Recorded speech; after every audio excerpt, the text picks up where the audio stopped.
The Ethereum fell dead at the apex of the consortium's grandest festival, the celebration of convergence, and for a timeless second, Praetor Valerius of the Lumen believed it was part of the pageantry. The psychic ether, a boundless ocean of raw, chaotic, beautiful energy harvested from the billion sleeping minds of humanity, was the lifeblood of his civilization. It powered the gleaming spires of the Citadel. It carried thoughts across star systems. It hummed beneath the very fabric of their enlightened existence. Valerius, a being of pure intellect housed within a shell of woven light, had been preparing to deliver the keynote address, a triumphant monologue on the symbiotic perfection his people had engineered. Then the hum ceased.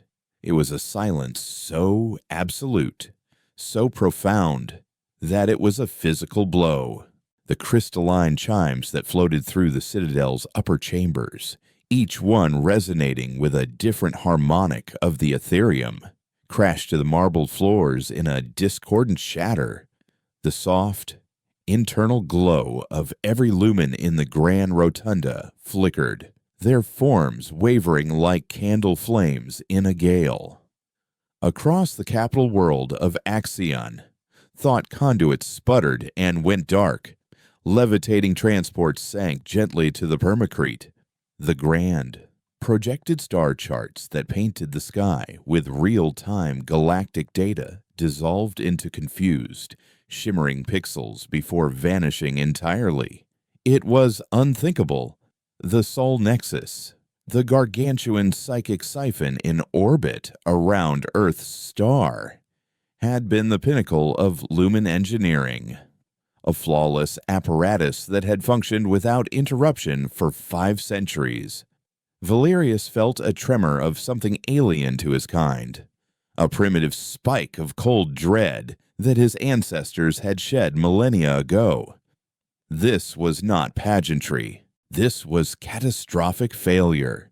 In the emergency council chamber, a sphere of obsidian that dampened all external sensory input, Valerius struggled to maintain his composure. His light form was a turbulent storm of angry gold.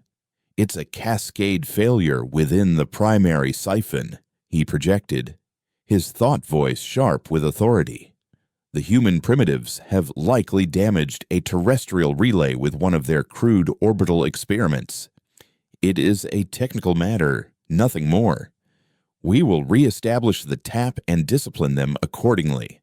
Opposite him, Matriarch Lyra of the Cygnian race, an ancient being whose people resembled living constellations, pulsed with a slow, sorrowful blue light.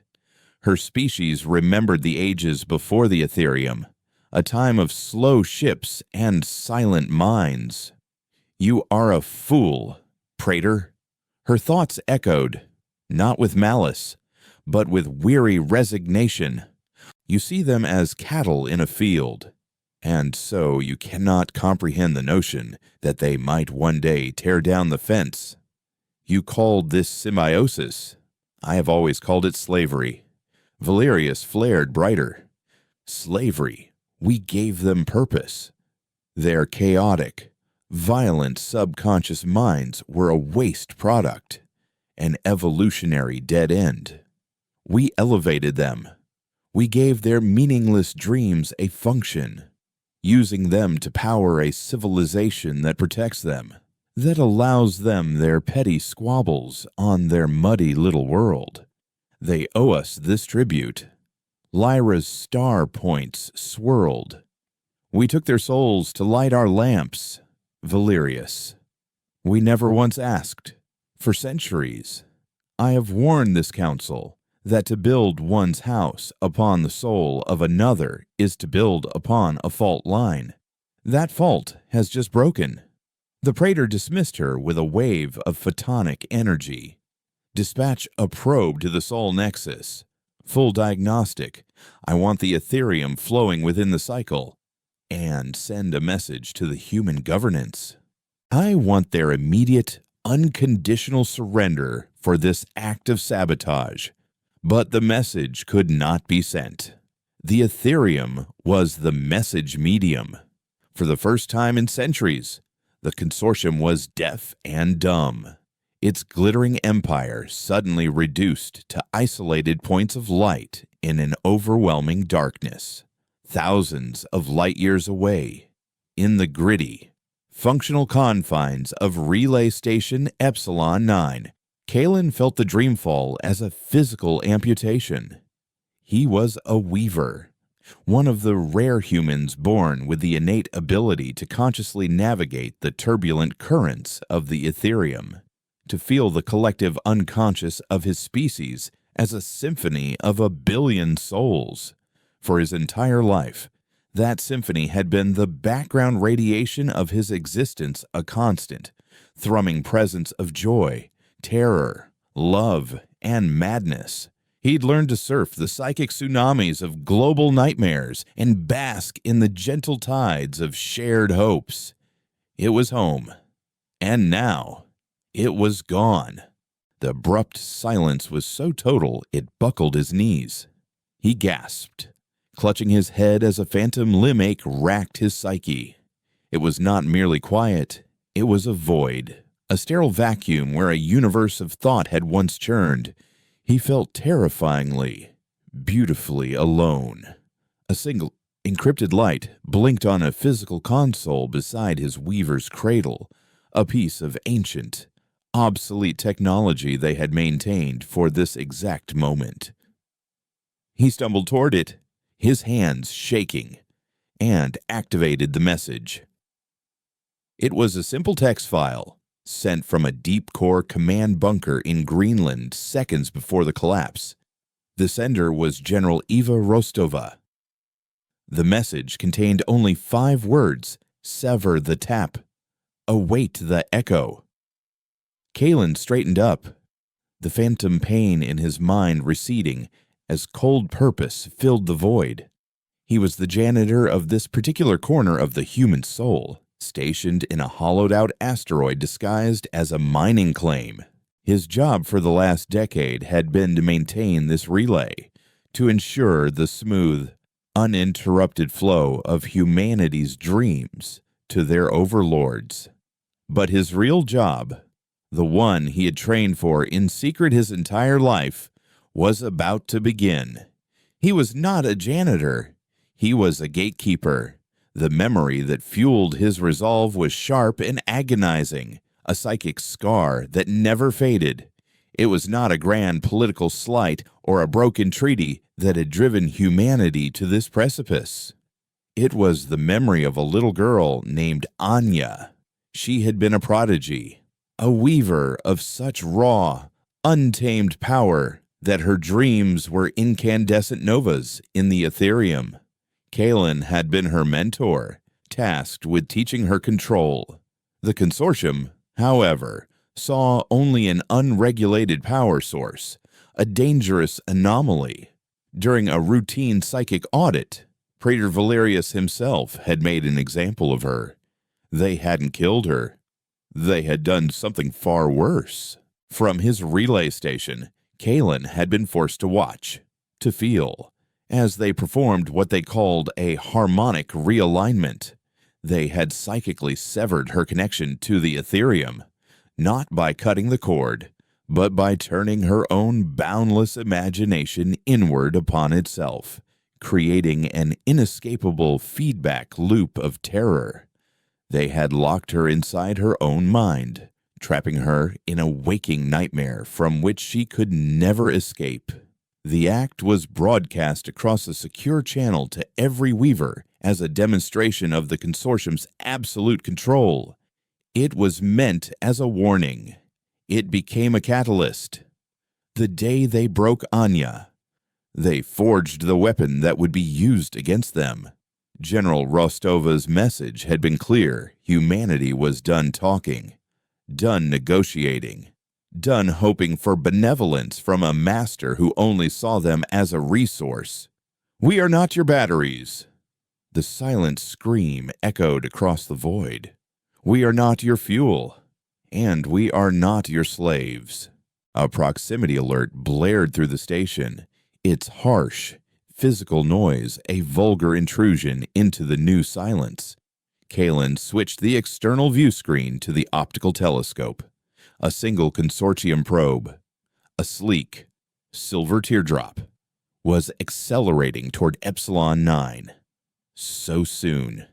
They were arrogant and clumsy. Their first move, a brutish attempt to force open the gate they assumed was merely stuck. They would not be trying to communicate. Its hull shimmered with the telltale energies of a psychic resonance emitter, a tool designed to forcibly reconnect a severed dreaming mind to the Ethereum. It was a psychic battering ram. Kalen smiled, a grim, unfamiliar expression.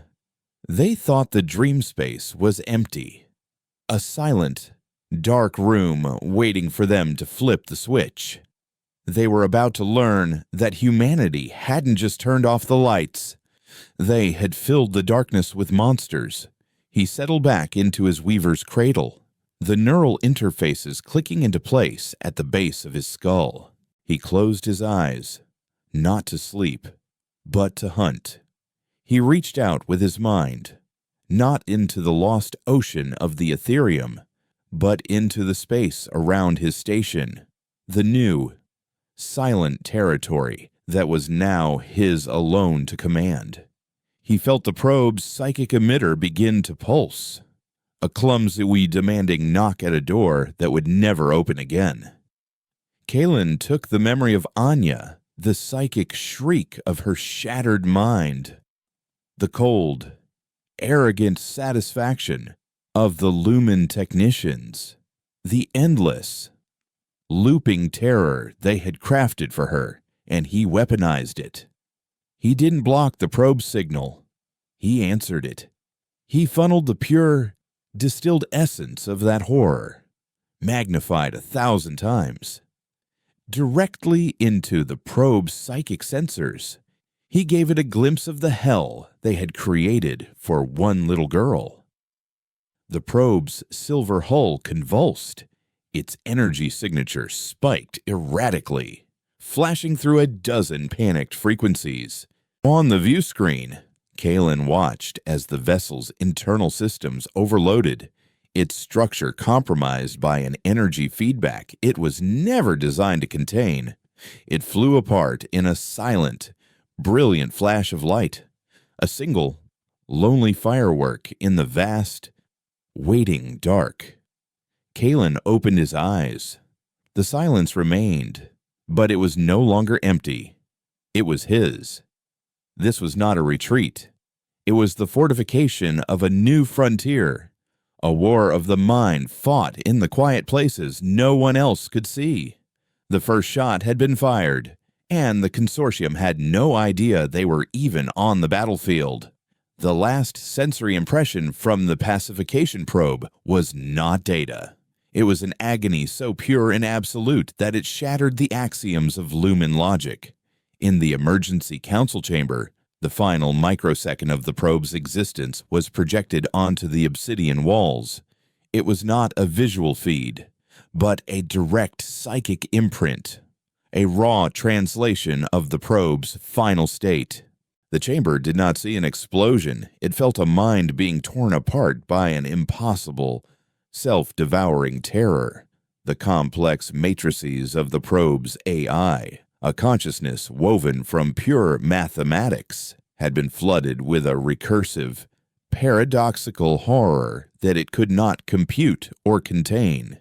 It was the psychic equivalent of a sound loud enough to crack glass, a light bright enough to burn stone.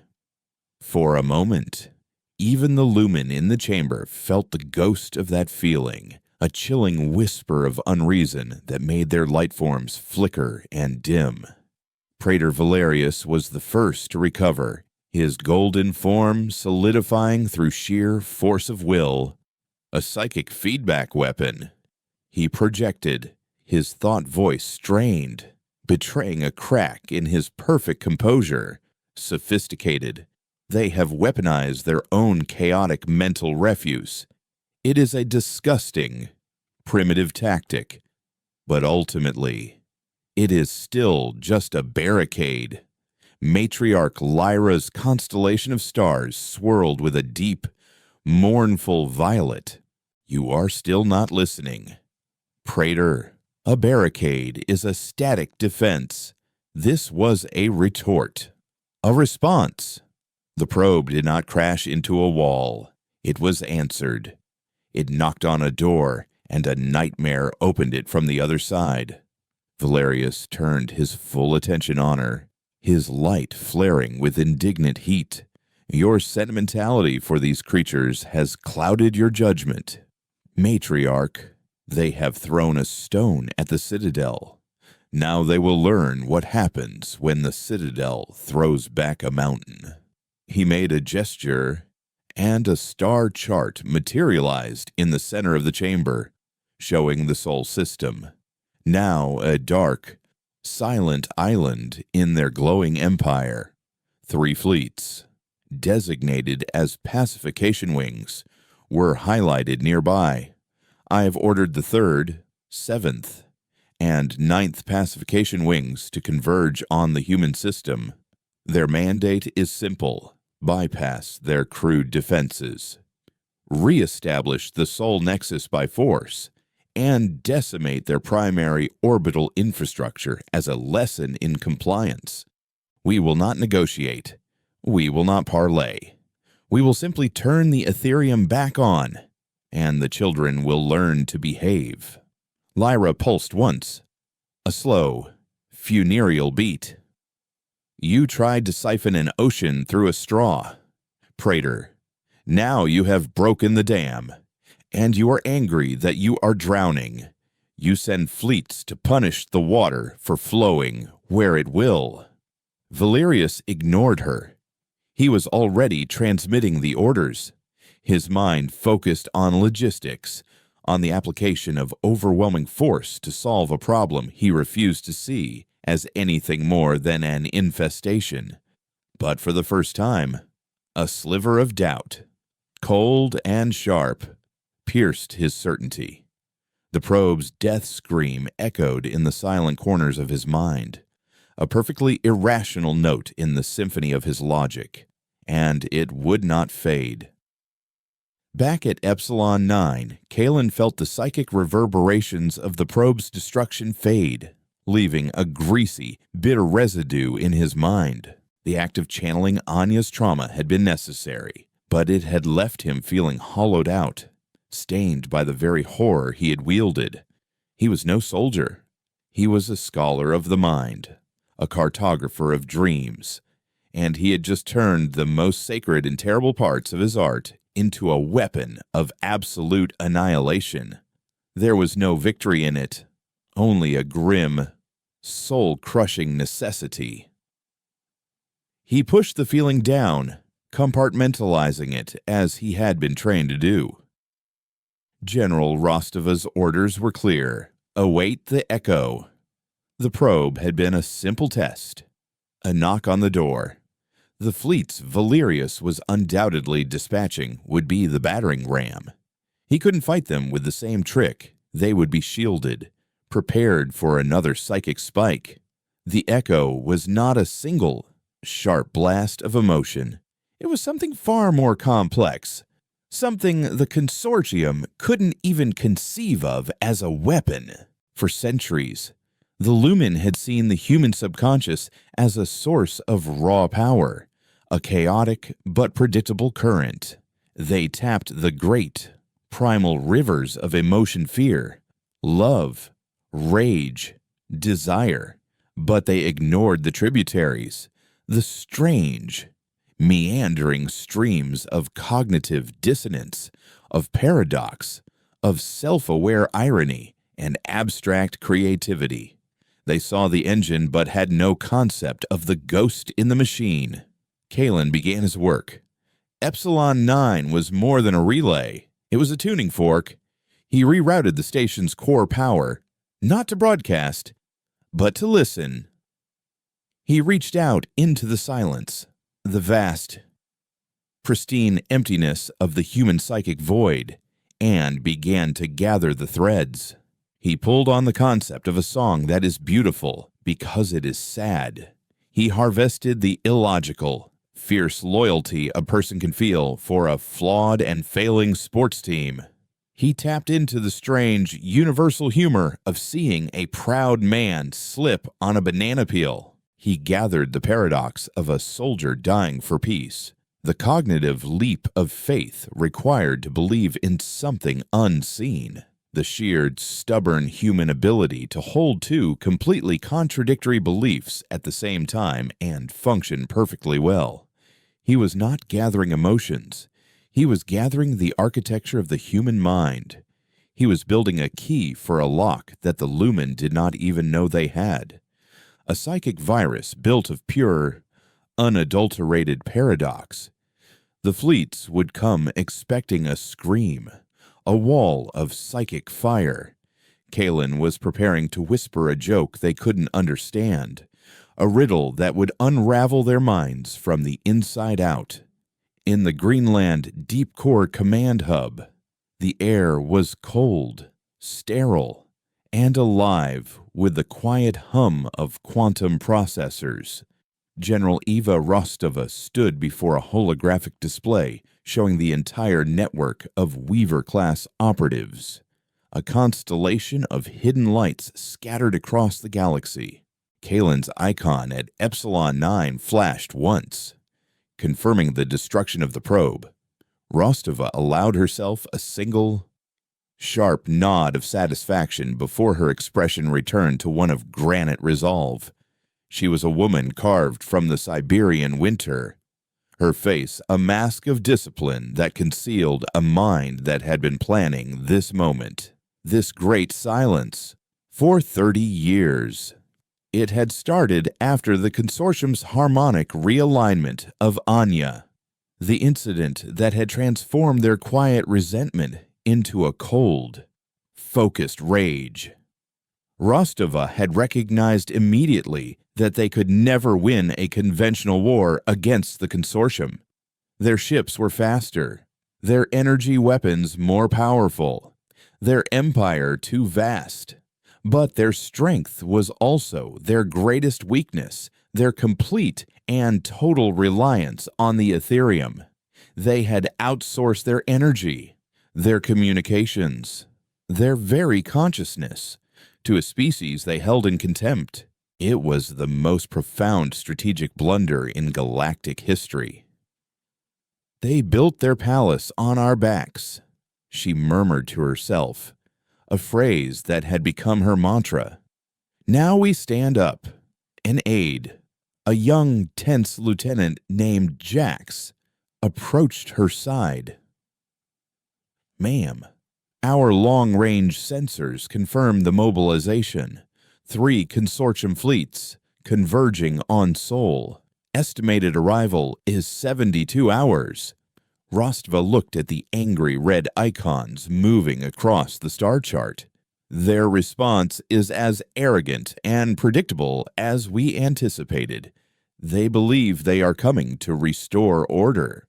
She turned to Jax, her eyes as clear and cold as glacial ice. "They think this is a rebellion. They are about to learn it is an exorcism. Send the activation order to all Weaver nodes. Phase 2 is authorized. It is time for the Echo." Jax nodded, his fingers flying across a console, sending the encrypted, single-word command across the secret network of physical comm lasers they had spent decades building. The word was "sing." Rostova turned back to the map. The human race had been a silenced instrument for 500 years, their music stolen to power another symphony. Now, they were about to play a song of their own, a discordant, impossible tune that would shatter the minds of their audience. As the command flashed across the network, Kalen felt it resonate within his station systems. "Sing." The preparation was over. He was no longer a gatekeeper, but a conductor. The threads of paradox and cognitive dissonance he had gathered were now woven into a coherent, weaponized concept, a psychic logic bomb. He could feel the other weavers, dozens of them in their own lonely outposts, all turning their own keys in the lock, preparing to broadcast their own unique verses of the same chaotic song. One was a mathematician weaving the beauty of irrational numbers like pi. Another, a historian, was broadcasting the concept of heroic, celebrated failures. A third, a former artist, was preparing a psychic assault based on the principles of surrealism and Dadaist art. It was a symphony of glorious nonsense, a chorus of human weirdness aimed directly at the heart of an enemy that had forgotten what it meant to be beautifully, illogically, alive. The consortium fleets, clad in their perfect, logical symmetry, sliced through the void, their psychic shields humming in anticipation of a crude emotional attack. Their commanders, beings of pure crystalline thought, were prepared for rage, for fear, for despair. They were utterly, fatally unprepared for a knock-knock joke. Kalen took a deep breath, the air in his small station suddenly feeling sacred, like the silence in a cathedral before the first note of the organ. He placed his hands on his control sphere, closed his eyes, and, in the perfect, waiting silence of his own mind, he began to sing his part. The 7th Pacification Wing, commanded by luminary Captain Thrax, was a perfect expression of consortium military doctrine, a fleet of 36 vessels, each one a flawless scalene triangle of polished obsidian, moved in a formation of such geometric precision that it seemed to bend space-time around it. Thrax, a lumen of ancient lineage whose light form was a steady, imperious silver, observed the approaching sol system from his command throne. His consciousness was a fortress of logic, his every thought a calculated variable in the equation of this mission. The death scream of the probe had been analyzed and dismissed as a primitive psychic landmine. He had reinforced the fleet's psychic shields, calibrating them to deflect any brute force emotional broadcast up to the 9th tier of intensity. They were prepared for a psychic hurricane. They had no protocol for a subtle change in the barometric pressure. The attack, when it came, was not a sound, but a pervasive, invasive thought. It did not smash against the shields. It seeped through them like a colorless, odorless gas. It was a single, repeating question that appeared simultaneously in the mind of every single lumen in the fleet. What does a mirror look like when it's not looking at anything? Thrax felt the thought bloom in his own consciousness. A perfect, symmetrical paradox. It was a nonsensical query, utterly devoid of logical value, yet it demanded an answer. A mirror's function is to reflect. Its state is defined by what it observes. To contemplate it in a state of non-observation was to try and divide by zero. It was an intellectual poison. He immediately attempted to purge the thought, to file it away as corrupted data, but it was sticky. It clung to the edges of his logic, and worse, it was a seed. From it, other, more complex paradoxes began to sprout. If a ship is replaced, piece by piece, until no original parts remain, is it still the same ship? If I state I am lying, is that statement true or false? The bridge of his flagship, the inevitable calculus, began to flicker. The steady silver light of his crew was becoming erratic, their forms wavering as their minds.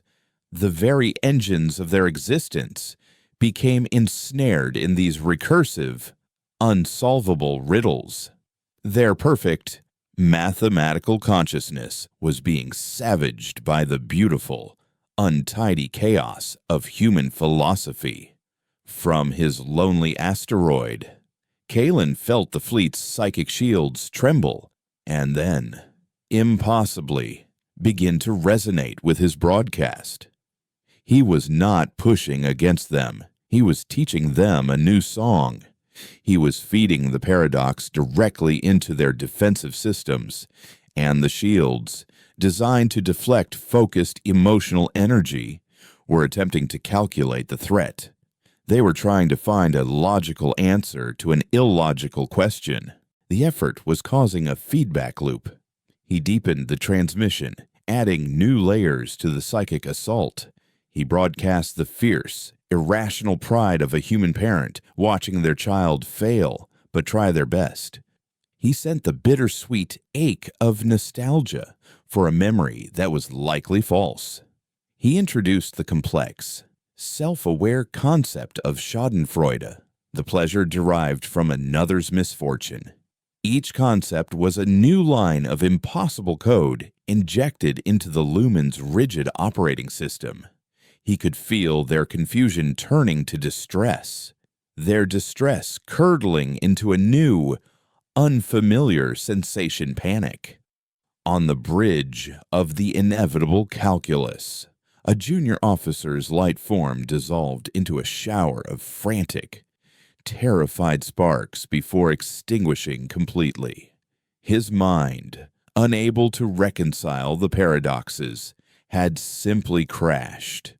Thrax felt a tremor of that same terror. He tried to focus, to reassert control, but the questions were everywhere, echoing in the silent chambers of his mind. He watched as his flawless fleet formation began to fray. One ship veered off course, its pilot lost in a recursive loop, trying to define the color blue to a being born without sight. Another began firing its weapons at nothing, its targeting systems trying to solve for the square root of a feeling. They were not being destroyed, they were being undone. The chaos in the 7th Wing was mirrored in the 3rd and the 9th. Each fleet was being assailed by a different weaver, a different verse in the great human song of beautiful madness.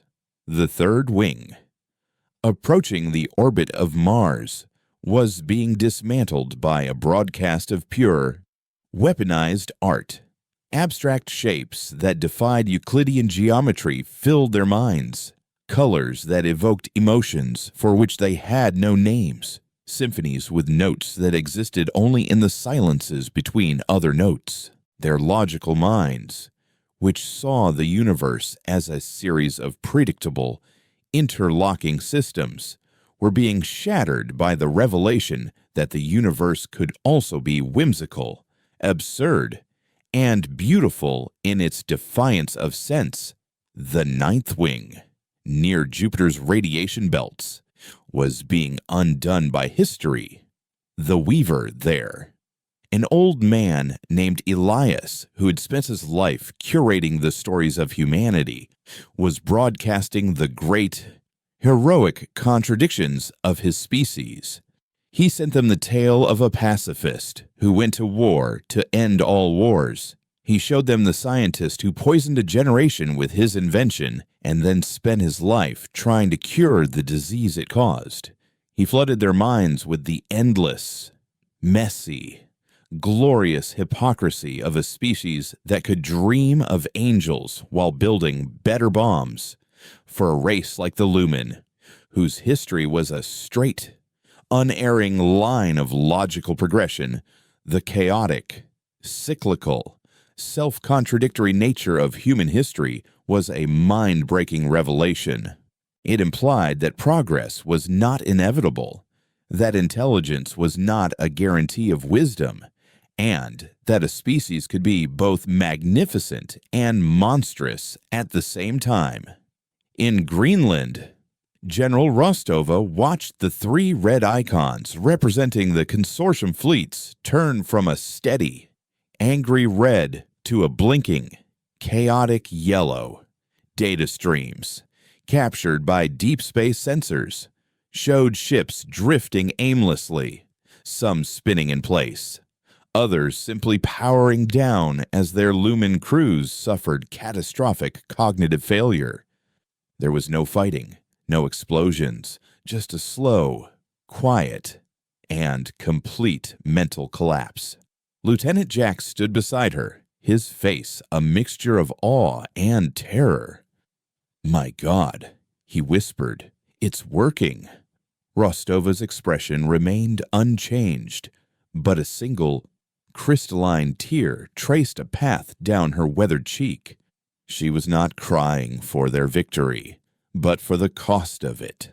To win this war, they had been forced to turn the very things that made them human, their art, their humor, their beautiful, illogical souls, into weapons. It was a necessary sacrilege, a violation of their own spirit in the name of survival. They saw our minds as a resource to be harvested, she said, her voice low and hard. They never once considered that the harvest could be poisoned. She pointed a finger at the holographic display, at the dying fleets. That is the echo, Lieutenant. Not a shout, but a whisper. A whisper of a joke they will never understand. And it will be the last thing they ever hear. Aboard the inevitable calculus. Luminary Captain Thrax was losing himself. The fortress of his mind was crumbling, its logical walls breached by a tide of irrationality. He was trying to calculate the trajectory of a dream, to quantify the specific gravity of a hope.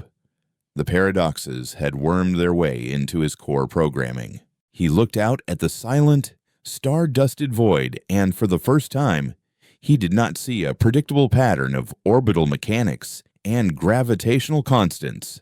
He saw a canvas, an empty space, and he was overcome by a terrifying, exhilarating, and utterly alien urge, the desire to paint it with a color that did not exist. The thought was his last, his silver light, which had burned with unwavering intensity for 3,000 years, flickered violently, turned a brilliant, impossible shade of magenta, and then went out forever. His ship, and the 35 others of the 7th Pacification Wing, drifted on, their systems still perfectly functional, their hulls unscratched. They were ghost ships, pristine tombs sailing through the darkness, their crews not dead, but erased, their minds wiped clean by a weapon they could not comprehend. The Great Silence was no longer a defense. It had become an offensive. Humanity had not just cut the cord. They were now systematically and silently dismantling the empire that had fed on them, not with bombs or lasers, but with the full, glorious, and terrible power of their unchained imagination. The annihilation of the Three Wings, as it was later termed in the hushed, terrified halls of the Consortium Citadel, was not an event that could be processed through the lens of traditional warfare. There were no casualty reports, no wreckage analyses, no debris fields to study. There were only 108 warships, crewed by over 50,000 of the Lumen's finest minds, drifting silently in the void, their psychic presence utterly extinguished. When the first rescue drone reached the flagship of the 7th Wing, the inevitable calculus, it found a scene of perfect, chilling order. The ship was undamaged, its power systems humming, its environmental controls stable. But the bridge was a crypt. The crystalline control interfaces, usually glowing with the inner light of their operators, were cold and dark. The Lumen crew were still at their stations, their light forms gone, leaving behind only the faintest shimmer in the air. Like heat haze off a summer road, the last residual energy of a consciousness that had been forcibly shut down. Praetor Valerius watched the drones feed in the obsidian council chamber, his own golden light a raging, uncontrolled inferno. He could not comprehend the nature of the attack. It was a weapon that left no evidence, a form of warfare so alien it defied classification. It was as if his fleets had been shown a mathematical proof that reality was a lie, and the sheer, irrefutable logic of it had unmade them. "It is a mimetic plague," Matriarch Lyra's thought voice echoed, her star form a somber, deep indigo. "They have weaponized their own irrationality. Our minds, Valerius, are built on the bedrock of logic and reason. We see the universe as an equation to be solved. They have introduced a variable that cannot be quantified, the variable of a soul, and it is crashing our entire operating system." Valerius's form pulsed with fury. "Soul. It is a primitive superstition, a chaotic byproduct of their inefficient biological brains. You romanticize them, Matriarch, even now, and you fatally underestimate them," Lyra retorted, her voice calm and steady as a tide. "You saw a herd of beasts and failed to notice they were building a god in the quiet corners of their minds. You cannot fight a concept with a warship, Praetor. You cannot bomb an idea." The rest of the council was a maelstrom of confused, frightened light. The Ethereum was still dead. Their empire was still deaf and blind. And now their military, their ultimate tool of order and control, had been proven catastrophically vulnerable for the first time in millennia. The Lumen, the self-proclaimed architects of galactic civilization, were afraid.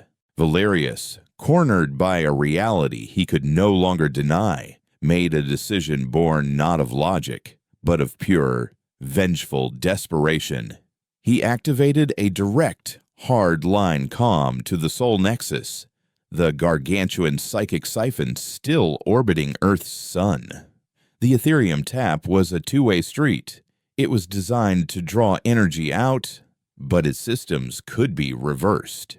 "Prepare the Soul Nexus for a resonant backlash protocol," he commanded the station's automated intelligence. "Bypass all safety interlocks. We will reroute the Citadel's primary power core through the siphon. We cannot take their minds, so we will burn their world." It was a scorched earth tactic of the highest order.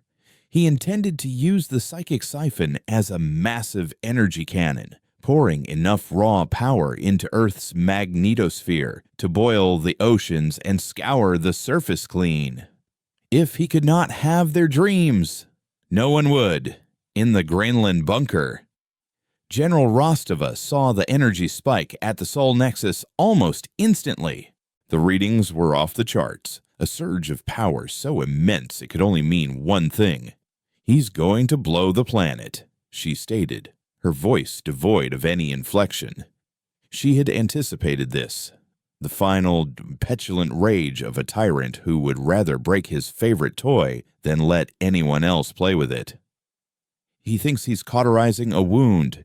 He doesn't realize he's about to stick his hand in a blast furnace." She turned to Lieutenant Jax, whose face was pale. "It's time, Lieutenant." All this, the silence, the echo, it was all just to get them to this exact moment, to force this specific move. Activate the final protocol. Send the Prometheus command. Jax typed the single, fateful word. Across the planet, in hidden silos buried deep beneath mountains and deserts, something new awakened. For 50 years, while the consortium had been siphoning humanity's dreams, humanity had been secretly siphoning something from the consortium. Every watt of psychic energy drawn through the Soul Nexus had a minute, almost undetectable quantum signature, a unique energy frequency that was specific to the Lumen homeworld, Axion. Humanity's greatest scientific minds had spent decades learning to isolate that frequency, to capture it, and to store it. They had been building a weapon, not of human irrationality, but of the consortium's own stolen power. They called it Project Prometheus, the fire stolen back from the gods. Kalen, at his station in the asteroid belt, received the Prometheus command. His role in the Echo was over. His new task was far simpler and far more terrifying. He was to be the focusing lens. The command unlocked a new suite of systems within Epsilon 9 systems that reconfigured the station's deep space transmitters into a single, terrifyingly powerful energy matrix. He looked at his targeting display. It was not aimed at a ship or a fleet. It was locked onto the coordinates of the Sol Nexus. He felt the power building deep within the Earth. A planetary-scale resonant frequency being gathered and aimed. It was the psychic energy of 1 billion human minds, harvested for 5 centuries by their oppressors, now refined, weaponized, and about to be returned to sender. The Sol Nexus began to glow, visible even from Kalen's distant post, as it prepared to unleash Valerius's final, spiteful attack. It was a star of pure, white energy, a beacon of imminent annihilation aimed at the heart of the human race. Kalen watched his chronometer count down. The planetary transmitters had to fire at the precise nanosecond the Nexus discharged, using the siphon's own energy stream as a waveguide, a highway to carry their stolen fire back to its source. It was a maneuver of such audacious, insane precision that it had only ever been simulated. He took a steadying breath. He thought of Anya, not of her pain, but of the brilliant, untamed light of her mind before they had broken her. This was for her.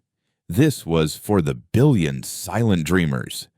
This was the receipt for 500 years of theft. The Sol Nexus fired. A lance of pure, incandescent energy, a god's own fury, erupted from the siphon and screamed toward the pale blue dot of Earth. For a fraction of a second, it was the brightest object in the system, and then, from the surface of the planet, an answering blast erupted.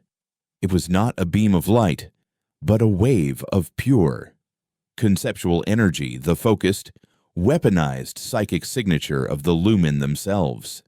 It struck the consortium's energy beam, not as a collision, but as a merger.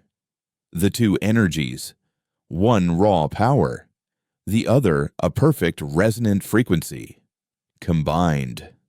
For a timeless instant, the beam of destruction aimed at Earth became a conduit.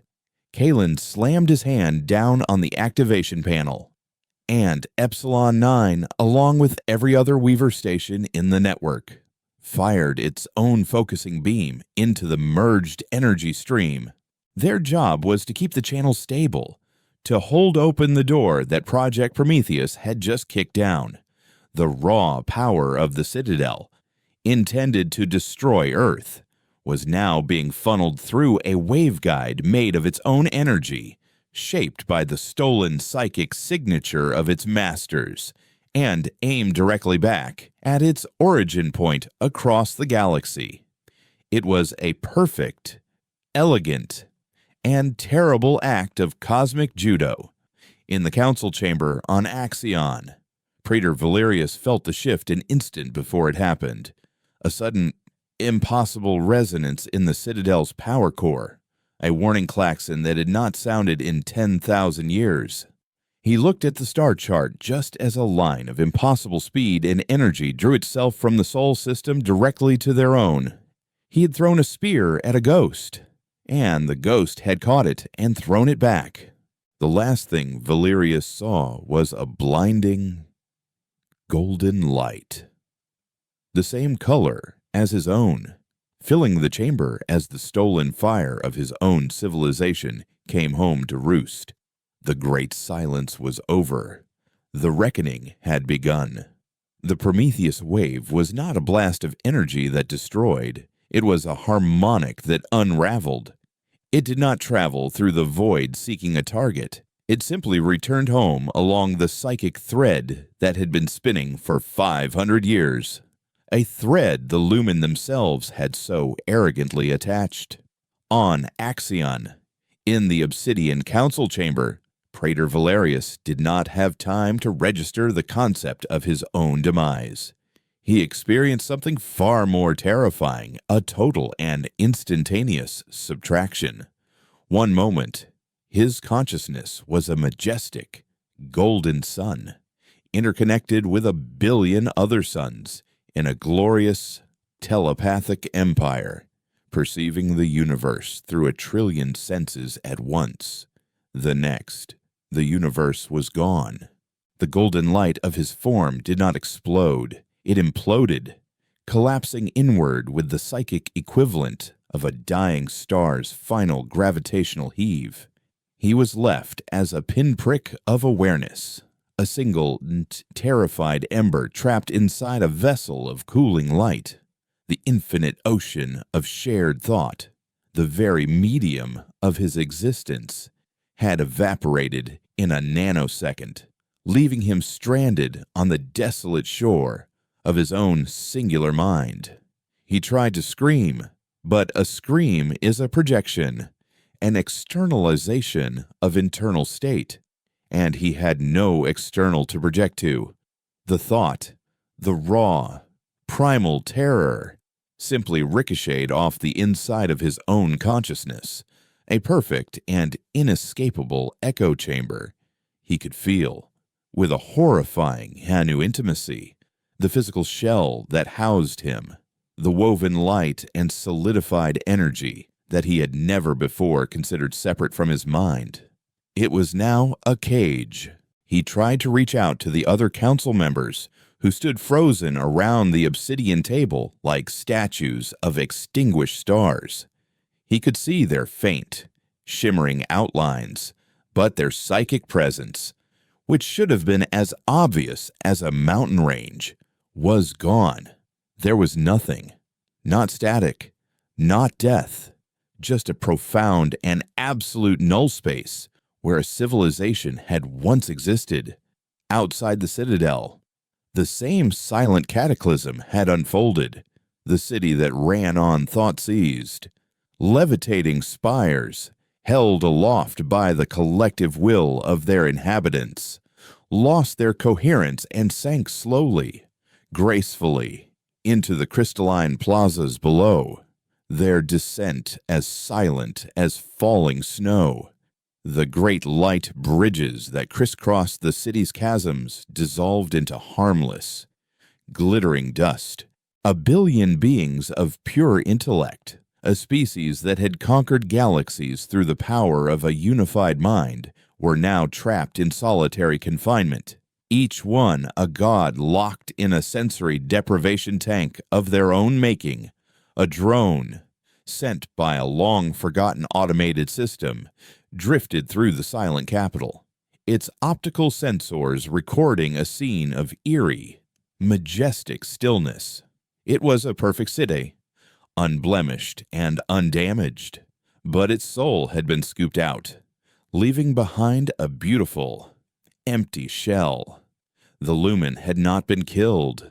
They had been rendered obsolete, their defining attributes surgically removed, leaving them as living monuments to their own hubris.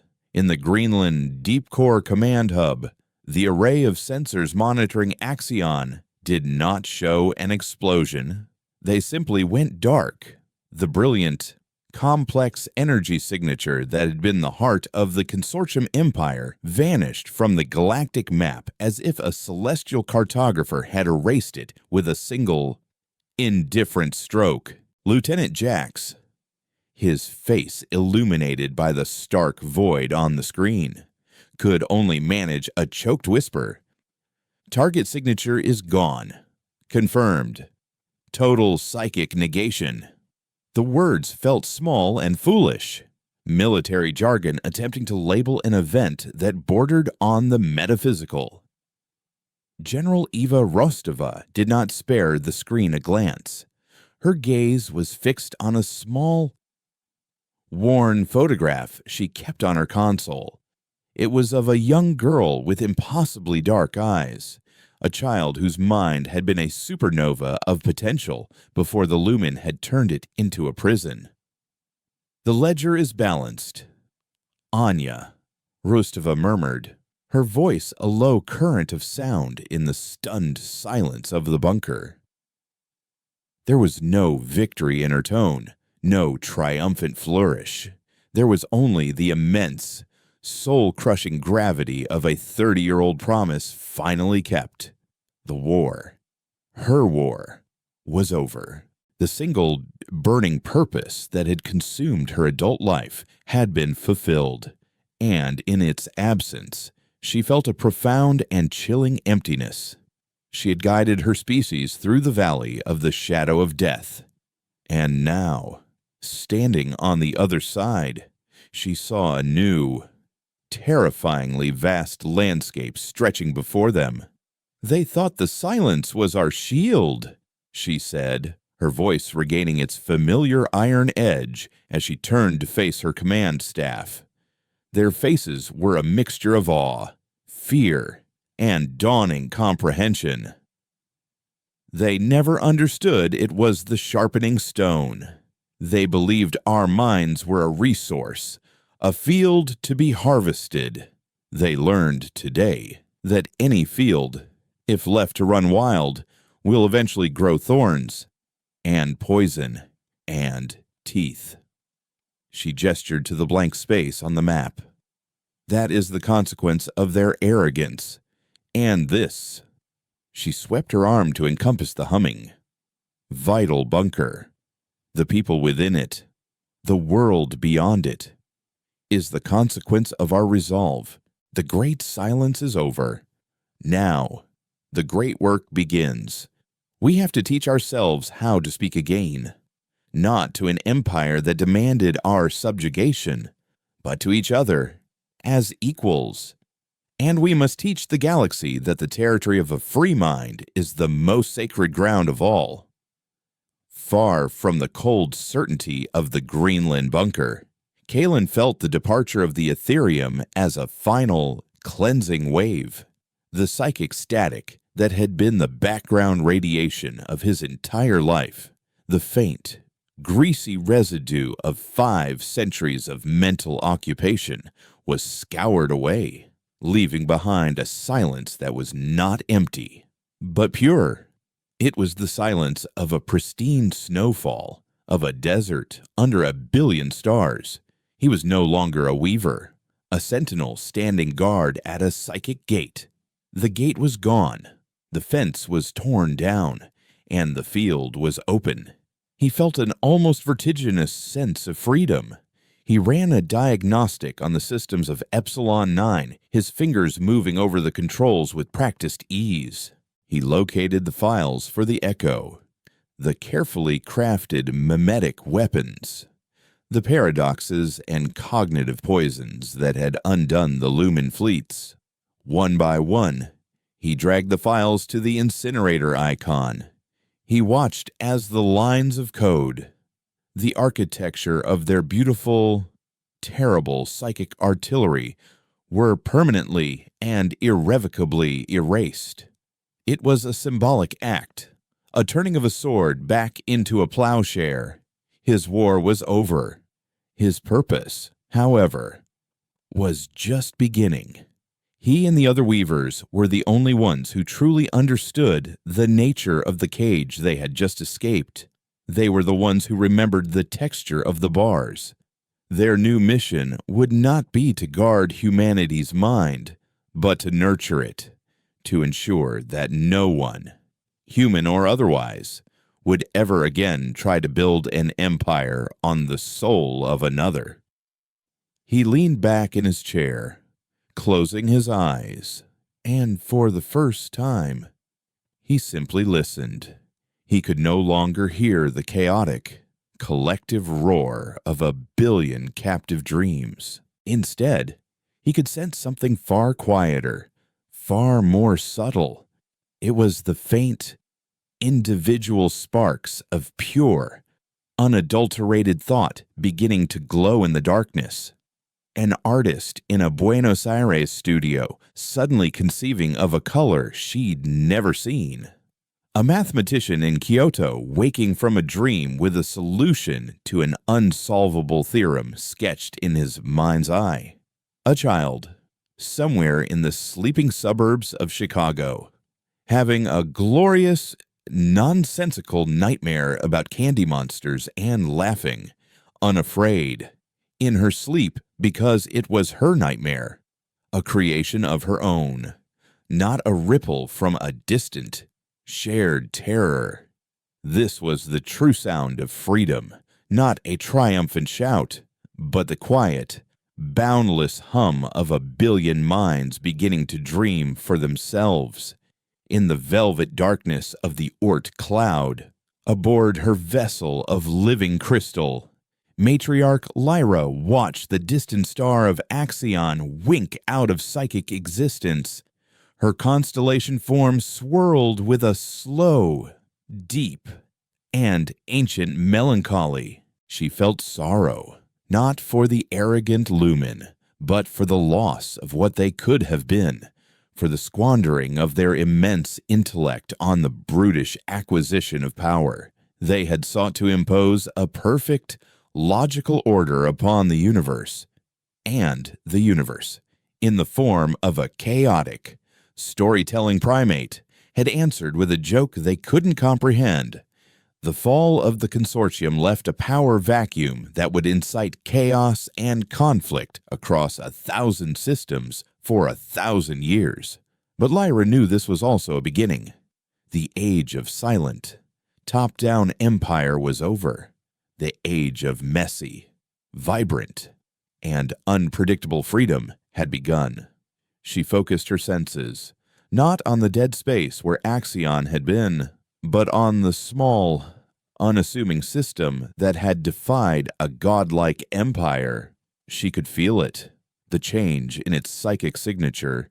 The frantic, desperate roar of a captive mind had been replaced by a calm, multifaceted, and infinitely complex chorus of individual voices. It was the sound of a species waking up. Humanity was now a major power, perhaps the major power. But their strength was not in their ships or their weapons.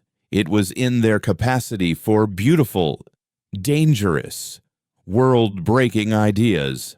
Lyra knew her people would have to act as guides, as wise counsel, to temper the explosive potential of this new force. She composed a message, not a psychic broadcast, but a simple, elegant, mathematical sequence transmitted on a radio frequency, an ancient and universal language. It was a message of introduction, of caution, and of congratulations. It was addressed to no one in particular, sent toward the pale blue dot with the patient hope that a species clever enough to dismantle an empire with a paradox would be clever enough to receive a greeting from a friend. She ended the message with a simple concept, a warning and a tribute in one. It was the image of a single, unlocked door, a symbol that humanity had not just won a war, they had established a new fundamental right for all sentient life. The right to a closed door, the right to a quiet room, the right to a silence that was not a weapon or a void, but a sanctuary.